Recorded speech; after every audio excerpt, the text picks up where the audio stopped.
Hello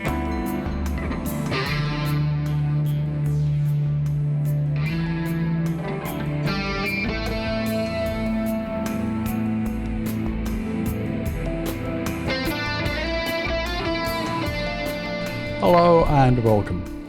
The case against US journalist Steve Baker, brought by the US Department of Justice, the DOJ, yet again further assails the inalienable right to free speech. Freedom of expression is a fundamental right that allows journalists and individuals to freely express their thoughts, opinions, and ideas without fear of censorship or retribution. In this case, it's crucial to note DOJ's belligerent actions taken against Steve Baker are unjustified and grossly infringe upon his immutable right to free speech.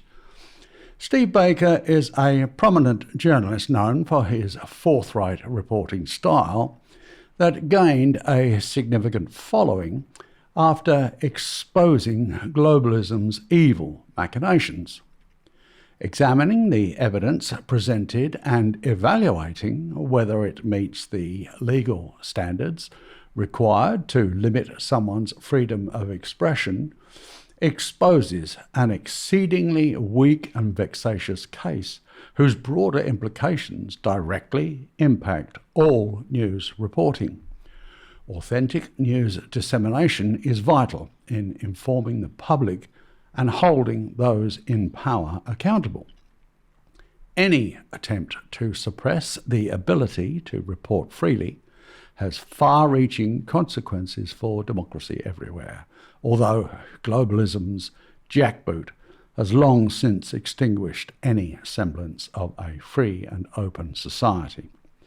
We must emphatically oppose any restrictions on free speech, because this essential, sacrosanct right exists to protect our human values. In today's digital age, accurate information flow is more consequential than ever. The power to censor what is shared and consumed is increasingly damaging worldwide. When information is suppressed, it manipulates and shapes the beliefs and perspectives of populations. YouTube dogmatically controls content exposure, prohibiting access to diverse or critical viewpoints. Controlling information flow by taking down anti-establishment videos like some of mine, YouTube and similarly compromised platforms negatively impacts public understanding and manipulates societal values. It creates a homogeneous narrative, facilitating the nefarious interests of known criminals while obfuscating truthful perspectives and factual circumstances. It also raises ethical concerns by blocking access to truthful news reporting. The threadbare excuse of protecting individuals from harmful content no longer convinces anyone, with the deep state's information gatekeepers frantically ducking and weaving to escape the surging crosshairs of Nuremberg 2.0. YouTube's senior management censorship czars will pay dearly for their satanic skullduggery when the hammer of authentic justice falls. This meddling and manipulation goes beyond censoring information, with the woke verbiage of white privilege, diversity, and inclusivity disaffecting all aspects of society. Talented documentary filmmakers cannot feature noteworthy productions unless they replace white presenters with token representatives from minority groups. This feeble-minded wokeism has gone full circle, with minority groups grossly overrepresented in media productions, thanks to what's called diamond diversity. This ultra-woke term supposedly describes the multifaceted nature of diversity within a given context, claiming that diversity comes in various dimensions like the facets of a diamond. In workplaces or organisations, diamond diversity aggressively coerces recognition of differences in race, ethnicity, gender, age, sexual orientation, abilities, socio-economic background, and countless other meaningless labels. As with all this insidious drivel, unfailingly negative outcomes degrade the quality and value of everything contaminated by its pernicious influence. In short, it's just another globalist tentacle strangling creative originality from society. Wherever creative artistic endeavour attempts to introduce something new, woke psychopaths immediately pounce with strident dictates of what is or isn't permitted in their distorted universe of satanic inversion, where traditional values, beliefs, or societal norms are intentionally subverted. It deliberately reverses established principles and ethics, turning humanitarian values upside down while antagonistically provoking division. This is the hideous face of Luciferian globalism. Well, the good news is that with each passing day, exponentially more souls recognise and understand that the metaphorical Death Star of Agenda 2030 threatens all life on Earth. It extols the ostensibly laudable goals for sustainable development, all of which are satanic inversions of what's intended. To fully understand it, simply reverse the meaning of every tenet. We're at a unique moment in history. The importance of our collective response and the unthinkable consequences of failing to respond effectively simply cannot be overstated. Another development in the USA is that Connecticut has taken a bold stance against the widespread implementation of 5G technology. The decision to reject a 5G plan is considered a test case to oppose the nationwide rollout of this damagingly invasive EMF blanket radiation. The city's eminently welcome move to reject the 5G plan underscores the growing concerns surrounding the runaway deployment of these dangerous EMF networks. Advocates for 5G technology argue that faster internet speeds, lower latency, and the ability to connect more devices simultaneously. However, valid apprehensions about established health risks, environmental impacts, and the lack of comprehensive safety testing demand further investigation. The rejection of the 5G plan in Connecticut reflects a broader trend where communities are beginning to question the unseemly rush to adopt 5G without thoroughly considering its harmful impact. Local governments, in particular, are becoming more attuned to the mounting concerns voiced by their constituents, leading to an urgent reevaluation of the implementation of 5G infrastructure within their jurisdictions. The decision in Connecticut also serves as a test case for other communities contemplating similar actions. It sets a precedent for local governments to assert their authority in deciding whether to permit the installation of 5G infrastructure within their boundaries.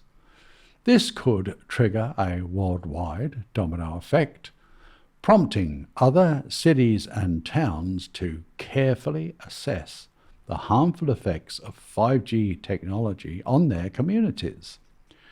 Proponents of the rejection rightly argue that it is imperative to prioritize public health and safety over the rushed deployment of 5G. Experts from every scientific discipline continually raise concerns about the damaging health effects of prolonged exposure to electromagnetic radiation emitted by 5G infrastructure. While the untrustworthy scientific community remains divided on the issue, the precautionary principle demands exercising caution until more conclusive research is available. Additionally, an unacceptable lack of comprehensive safety testing is another cause for concern. Without fully understanding its long-term effects, the rush to implement 5G would have injurious impacts and perilous consequences for human health and the environment. Proponents inhumanely contend that the benefits of faster and more reliable connectivity outweigh the known risks, and that ongoing research will address safety concerns. As the debate over 5G unfolds worldwide, it highlights the need for a balanced and comprehensively informed response. Local governments must weigh the potential benefits of 5G against the concerns raised by their constituents. The rejection of the 5G plan in Connecticut is a pivotal moment in this ongoing dialogue, illustrating the growing importance of united and motivated community input in safeguarding populations. I repeatedly stress the overarching importance of community participation in these pressing matters because nothing good ever happens without it. Failure to respond is considered consent, so complacency and willful ignorance are not options if you intend to stand against this globalist evil. The decision by Connecticut is to reject a 5G plan indicates a broader movement where local communities are actively investigating the known risks as opposed to the exaggerated benefits of this manifestly harmful technology. This test case underscores the importance of balancing the promise of technological progress with the prerequisite need for thorough safety evaluations and uncensored public awareness. As the debate unfolds, how other communities will counter the menace posed by the rapid deployment of 5G networks remains to be seen. They should act sooner rather than later because playing catch-up after the event just doesn't work. It's important to be mindful of smoke and mirrors methods of perception management. For example, the Delphi technique is used for predetermined decision-making in group settings. It's contrived to ostensibly reach a consensus by the surreptitious use of NLP and subtle coercion. The process involves a series of rounds in which a facilitator poses a set of open-ended questions to participants. After each round, the responses are anonymized and shared with the group, encouraging all participants to carefully reconsider their opinions in the light of the doctored input and readjust to the covertly predetermined outcome. The anonymity in the Delphi technique is crucial to understand the method of manipulation. This iterative process continues until a predefined consensus, secretly established long before the sham meeting, is agreed upon without the participants realizing they've been duped. The method is ideal when sabotaging the influence of informed individuals, since it circumvents presenting evidence that might potentially threaten the contrived outcome. That's how they do it. And thank you for watching.